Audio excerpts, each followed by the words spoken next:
Tell me why people talk about the locker room like it's an important part of sports and sports culture.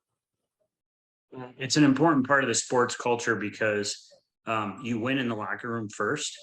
Your locker room is about culture, and locker rooms and having a good cohesive culture is important to great performance. We know from research and just anecdotal experience that locker rooms and teams that are cohesively connected and play well tend to play better. And we know that, and we also know just from our own experience over the last couple of years that being connected to people um, helps us to feel better. It's one of the most important medicines to dealing with stress. And so you want to have a good locker room because that makes for a good environment for people to play in what's called their optimal performance zone. Give me a laundry list of characteristics of a healthy and positive locker room. A healthy and positive locker room has people from all different kind of backgrounds, skill levels. And in those locker rooms, there is a sense of a higher purpose, like the team is greater than me. There is mutual respect, and that mutual respect, although it may not mean that you have to like everyone that you're with, you do have to respect them. And you do have to treat them in a way that is going to help them be their best self. Where can things go wrong in the locker room? Locker rooms that struggle are ones where the hierarchy or the false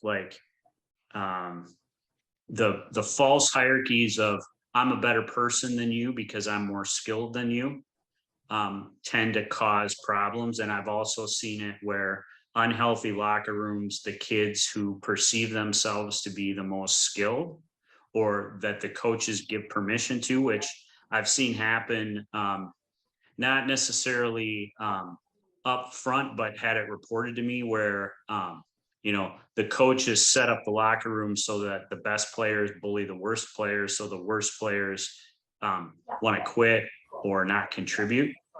Bullying in a youth locker room, how does that manifest itself? So it shows up sometimes in behaviors on the ice, but generally off the court or off the field, it shows up like physical intimidation, name calling, swearing, excluding kids from team events or keeping them off of group chats or talking behind their back on group chats or social media, things like that.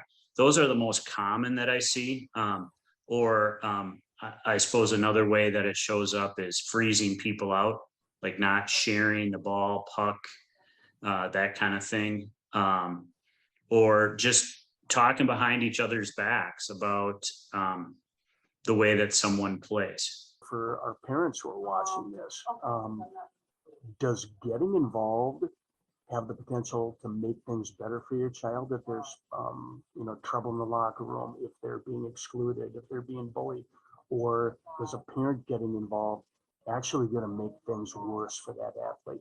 We live in an era where we have many lawnmower or helicopter parents or snowplow parents who go ahead of their children to remove all their obstacles so that they can be successful. And that on the surface feels comfortable and helpful. On the other hand, what it communicates to the kid is you're not capable of fighting your own battles and you're not capable of working through adversity. So I think that before you do that, that should not be your first course of action as a parent. Your first course of action should be to educate your kid on how to deal with it and give them strategies to deal with it so that they can effectively navigate it. What are the attributes of a great locker room teammate? A great locker room teammate, one, knows how to manage themselves and is self-aware.